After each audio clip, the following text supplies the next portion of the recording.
Our guest this morning is an author who wrote a book titled Walk a While in My Shoes. To talk about that book, it's with great pleasure I'd like to introduce Rosemary Thuiring and Shari in our studios this morning. Good morning and welcome to our program. Good morning. Good morning, Derek. Rosemary, first of all, what was the main reason for you to write this book? I was in a difficult, very unhappy marriage, and there was lots of violence induced by alcohol, and then later my third child had a development problem which was not diagnosed. So I had a lot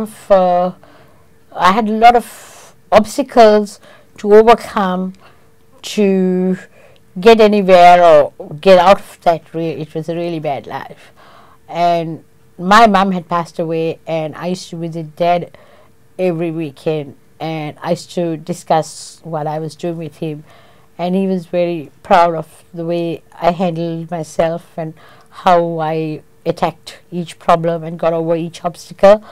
And he kept telling me that I should write a book, and he kept on, and finally I decided I will, and I just thought, not just write a book, I'll do an autobiography, and I decided to write that. And there was a lot, and another reason I wrote the book was because there was a lot I went through that a lot of people go through in life even now, and I was hoping I could encourage them and help them by showing them with perseverance that you can get out of a hellhole that you're in. I had, for instance, there was the violence and the abuse, and then there was I went into severe depression after a massive nervous breakdown. Massive nervous breakdown was in 1981, where I made it to the news on all the newspapers and all the television channels. And those who remember would remember the little boy left in the brown Datsun, and the mother ended up in hospital. That's us. So if you want to know the story after that and what happened, you can read the book, and you'll know the rest of the story, and even the story prior to that, which nobody knew. And so to grant my dad his wish to write my story and to help others is the main reason I wrote the book. And it took me 8 years to write the book, and then I sat on it for 2 years.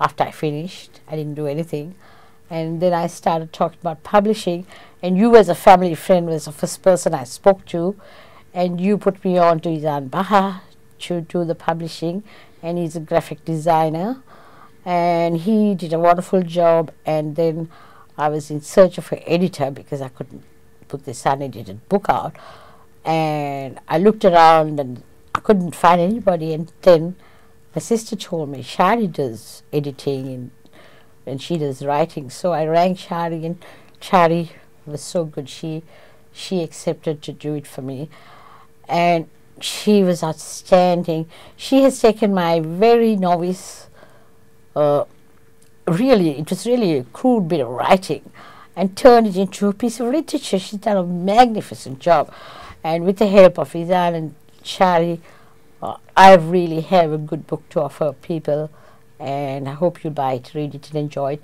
and those who need to know that you can with perseverance. Shari, now Rosemary told me, she was able to find you with a lot of difficulties.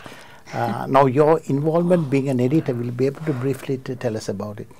Yes, so I was the main editor in charge of turning my aunt Rosemary's manuscript into a proper piece of literature. Yeah. It was quite difficult, given that it was my first independent and solo project away from a editing team, but I found it very rewarding in its own way. So I think that the most difficult part was having to distance myself from my aunt, because you need to focus on the content of the work from a completely unbiased perspective, and make cuts where there need to be cuts, and alter it where it needs to be altered for the purposes of clarity and for readability. And so that was quite difficult to begin with, because I didn't want to upset my aunt at all. Okay. but I was able to do it, and we got there in the end. Okay, but I got to tell you, Sherry, but I had a good read the other day, and I thought you have compiled the whole book up to very high standards, and that was very good work, I thought. Now, if our viewers want to purchase one of your books, there's a telephone number there, they could reach someone and purchase it? But initially, contact me, And and my mobile number is 0434 950 770. Anyway, let me wish you all the very best, Rosemary and Shari, with your editing. And as I said before, if you're looking for a good read, please ring Rosemary. She gave the telephone number before. A book titled Walk a While in My Shoes.